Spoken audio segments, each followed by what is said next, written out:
Have you thought about what the most important results of your work are?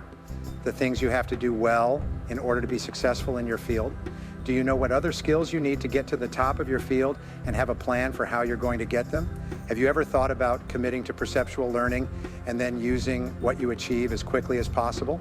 A sign for the U.S. Army says, "Be all you can be." That should be one of your goals. In the market, you can only get paid well for doing well. It gives average pay for average work and below average pay for work that is below average. In our economic system, your income will be determined by three things. 1, what you do. 2, how well you do it. 3, how difficult it is to replace you. A characteristic of successful people is that at some point in their professional lives, they decided to commit to excellence. They decided to be the best at what they did. They decided to pay any price, make any sacrifice, and invest any amount of time necessary to become very good in their chosen field. As a result of this decision, they moved away from the average performance group and ascended to the income category, where today they earn 3, 4, 5, and 10 times more than their peers who did not make that commitment. When I started working in sales many years ago, someone told me about the 80-20 rule as it applies to sales. I was told that 20% of the salespeople made 80% of the money. This means that 80% of the salespeople only made 20% of the money and had to share it. Many years ago, I made the choice that I would rather be in the top 20% than the bottom 80%. That choice changed everything about my life. I had a bad view of myself as a child because I had a hard life and got average grades in school. Because I didn't believe in myself, I never thought I could be good at anything. If I tried something and it worked out, I would forget about it right away and think it was sheer luck. I thought I was average or below average at all the jobs I had for years. Then all of a sudden, I understood. It made sense to me that everyone in that top 10% came from the bottom 10%. Everyone who is doing well now wasn't doing so well at one point. A person at the front of the line in life had to start at the back. What was more important was that I understood I could do, within reason, what other people have done. This is true for almost everyone. You are the smartest and best person in the world. Some people are smarter or better at certain things. Also, you can learn everything you need to know about business. People who are better at any business field learned the most important things with other people before you did. If you are not achieving what others achieve, it simply means you have not yet learned the necessary knowledge. I understood another essential thing. We can learn anything we need to learn to achieve any goal we set.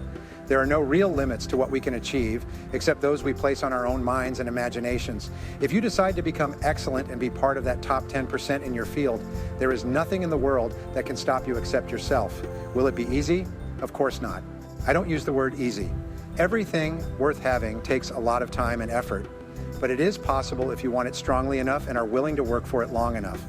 Once you achieve it, it will be worth every minute of effort you put in. Les Brown, motivational speaker, said that to achieve something you have never achieved before, you must become someone you have never been before. The German genius Johann Wolfgang von Goethe said, "To have more, you must first be more." Once you decide to be among the best in your field, the only question is how to achieve it. The very fact that hundreds of thousands, perhaps even millions of people have risen from the lowest to the highest in all fields is more than enough proof that you can do it too. A lot of those people, if not most of them, might not even have the skills and talents you do. Hard work and dedication are more important than natural talent and ability when it comes to most areas. A study of the 400 richest men and women in the U.S. called the Forbes 400 was done a few years ago. The people who dropped out of high school but made it into the Forbes 400 had an average wealth $333 million higher than those who had finished college. This is important to note because a lot of people believe that if they don't get good grades in school, they will never be able to do anything great in their life. That couldn't be more false. There are rich and successful people in the U.S. and around the world who did not do well in school. Do not forget the question, how do you eat an elephant? Every bite at a time. This is also how we get really good at what we do. Step by step, we get to the top. Each time we learn something new and get a little better. An asset that appreciates or depreciates is the fact that our current level of knowledge and skills becomes obsolete at a much faster rate today than ever before. I have previously mentioned that our ability to learn can be an asset that appreciates or depreciates depending on whether we refine it or simply let it become outdated. It is a choice we make or fail to make every day. The good news is that as we start to decisively improve our knowledge and skills to become one of the best in our field, it is like being in a race where we are the only ones truly running. Soon we outpace the pack and take the lead. Meanwhile, most of our competitors are just cruising along, doing only what they need to keep their jobs, and the idea of committing to excellence hasn't even occurred to them. We begin the journey to excellence by asking the following question: what knowledge, skills, and additional information do I need to be among the top in my field in the coming months and years? Project yourself 3 or 4 years into the future and imagine that you are among the best and highest paid in your sector. What would have to have happened? What would you have had to do, learn, or achieve to reach that point? What skills would you need to have mastered to be among the top in your field? Years ago, I had a friend who worked as a lawyer in a small firm. Because his dad was a lawyer, he went to college to study law. After graduating, he became a lawyer among his friends and coworkers. He was just over 20 years old at the time. However, he quickly decided that being a lawyer wasn't for him and instead chose to become a businessman. He was 26 years old at that point. Even though there was a lot of resistance, he put all of his efforts together and set his sights on getting into Harvard University's MBA program. He went back to his city and interviewed for several jobs. Eventually, he got a job as an entry-level manager at an airline that was growing quickly. It turned out to be the best choice for my job. He worked there for 10 years and was president of the company. He made 10 times as much as any of the lawyers who graduated with him. He was one of the youngest and most well-known leaders running a big company in the country a few years ago. As you get older and more experienced, it's likely that your job path will change over time. You should always think about what you will need to know and be able to do in order to make the money you want to make when you get there. As was already said, each job has 5 to 7 main areas of responsibility.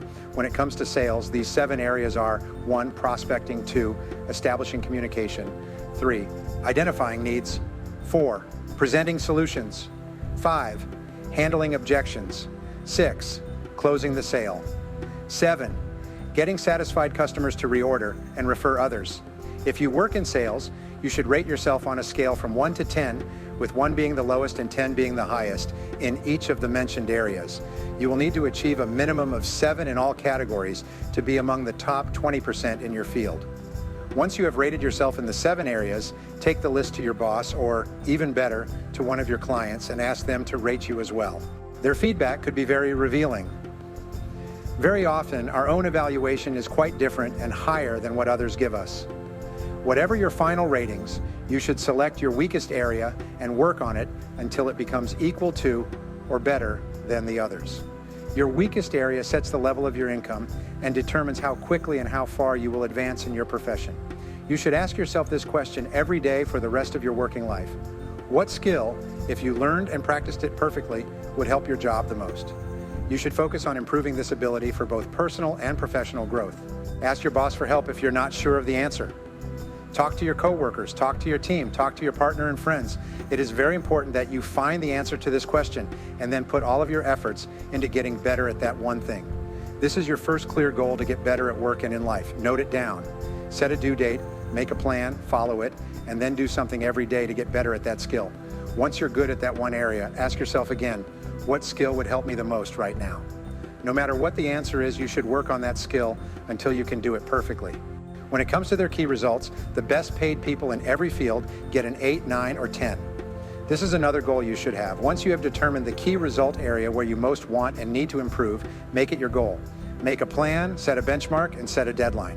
Then start working every day to improve in that area. After a week, a month, or a year, you will be absolutely excellent in that field. You will have become an expert.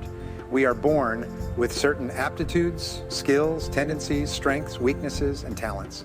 All of these emerge early in life and usually crystallize by the end of adolescence. They don't change much throughout life. One of the most important steps you will take in your professional life is to identify what you are really good at or could become good at, and then put your heart into achieving excellence in that area. Mary Parker Follett, a management consultant, wrote in the 1920s that the best way to ride a horse is to let yourself be guided by the horse. The optimal way to cultivate your talents is by following your natural aptitudes and interests. Jim Collins, author and speaker, advises to feed your nature. This is extremely important advice that you should follow throughout your career. There are skills and abilities that make each of us special and different from everyone else. We often find ourselves in situations where our skills and abilities let us do and enjoy things more than anything else we could do. As kids, one of our first goals is to figure out what one or a few things we're really good at and enjoy doing the most. And then we focus on getting really good at those things. The basketball great Michael Jordan once said that everyone is talented, but it takes work to be skilled. Longfellow said, "The great tragedy of the average man is that he goes to the grave with his music still inside him." If you work in a job that isn't right for you for years, you might finally find the right one where you can make more progress in 2 years than you did in 20 years. Napoleon Hill wrote that the key to success in the US is to find what truly excites you and then find a way to make a good living doing it. Most of those who have made millions on their own have not worked a day in their lives. What they did was find out what they enjoyed doing and then did more and more of that activity. There are 8 ways to identify what special talents you have and what you are exceptionally suited for. 1. When you do something you're really into, you always feel great and incredibly happy. If you could pay for it, you would do it for free. This job brings out the best in you and gives you a lot of pleasure and satisfaction while you're doing it. 2. You do it well. You seem to have a natural aptitude in that field. 3. Up to this point, most of your success and happiness in life have come from these skills. From a very young age, it was something you loved doing, and that made other people love and praise you the most. 4. It was something you found easy to learn and do. In fact, it was so easy to learn that you have forgotten when and how you learned it. Simply, one day you found yourself doing it well and with ease. 5. It keeps you interested, captivates you, and holds your attention. It interests you, and you like to read, talk, and learn more about it. It seems to draw you to it like a moth to a flame. You're really interested in learning more about the subject and getting better all the time. There's a strong desire inside you to do well in that area. 6. While doing it, time often stands still. You can work in that field for which you are especially gifted for long periods without eating or sleeping, hour after hour, because it completely absorbs you. 7. You really look up to and value people who are good at the same things you are. You want to be close to them and be just like them in every way. These descriptions can help you find your heart's desire, which is why you came into this world in the first place. Have you done any of the things listed here? 8. You were born to excel. Your natural talents are innate and easy to develop. They are programmed into your subconscious mind. They are what you came to this world for. Your task is to discover this field of natural talent and aptitude and then cultivate it throughout your life. Many skills are complementary and depend on each other. This means you need to have a given level of aptitude to use your other skills at a higher level. Sometimes you need to learn and develop skills that you don't like or find particularly enjoyable, but that is the price you have to pay to achieve excellence in the chosen field. You might be missing just one skill to double your productivity, results, and income. You may only need to improve your level in a single area to be able to use all your other qualities at a higher level. Remember that all knowledge can be learned in the business. Skill is not genetically determined. If you need to learn something to realize and utilize your full potential, you can learn it through practice and repetition. It's quite common to avoid working in a specific field if you are weak in it. You will fall into the trap of learned helplessness, believing, I'm not very good in that field, or I don't have any special talent or skills in that area, but that is just rationalizing and justifying. If that skill is important enough to you, you can learn it. The worst decision you can make is to let the lack of a single simple skill hold you back for months or years. A skill that can be easily learned with dedication and determination. Don't let this happen to you. 9. Getting better takes work. It's said that if something is worth doing, it's worth doing even if it's done badly at first. Practice does not make perfect, but doing things wrong over and over again leads to perfection in the end. Always start something with the thought that you won't do it well at first. You will feel out of sorts and clumsy at first. You'll feel hopeless and less important. You will often feel stupid and ashamed. We have to pay that price to be the best at what we do, though. Success always comes with a cost, and one of those costs is often the hard work of getting good at a tough skill that you need to get to the top.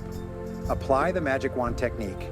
Imagine that you could use a magic wand and be absolutely excellent in a given skill. What would it be? If you had a magic wand and could fulfill any wish related to your talents and skills, what would you wish for? Your answer to these questions will often indicate new goals you need to set, regarding the knowledge and skills you need to develop to be the best at what you do. Make yourself a lifelong DIY project. Be prepared to invest 1, 2, or 3 years in becoming absolutely excellent in a critical field. Be willing to pay any price and make any sacrifice to be the best at what you do. The 3-step formula for mastering any skill is simple and always works. First, read material related to your area of interest, even if it's only 15 to 30 minutes a day. Knowledge is cumulative. The more you read and learn, the more confident you will become in your ability to perform that task excellently. Second, while driving, listen to educational programs about the subject. The average driver spends between 500 and 1,000 hours a year in the car, going from one place to another. Turn that time into learning time. You can become one of the most knowledgeable people in your field simply by listening to recorded tapes instead of music. Third, attend seminars and workshops about your topic. Many people's lives have completely changed after attending a single 1 or 2 day seminar on a key topic. From that moment on and forever after, they were entirely different in that field. The final factor is to practice what you learn at the first opportunity you get. Whenever you come across a good idea, act on it. The person who hears a good idea and acts on it is more valuable than someone who hears 100 ideas but implements none of them. 10. The more you practice what you are learning, the more quickly you will become competent and skilled in that area. The more you practice, the more confidence you will gain, the faster you will overcome your feelings of incompetence, and the more quickly you will master the skill in question. Once you have added that skill to your mental toolbox, it will be yours for the rest of your professional life. Decide today, right now, to join the top 10% in your field. Determine who they are, how much they earn, and what they do differently from you. Identify the special knowledge and skills they have developed, and resolve to do the same yourself. Remember, within reason, anything someone else has done, you can also do. No one is better or smarter than you. The fact that the top 10 in your field at one time were not even in that field is proof that they achieved it. You can achieve it too, simply by setting that goal and dedicating the necessary time and effort. There are no limits.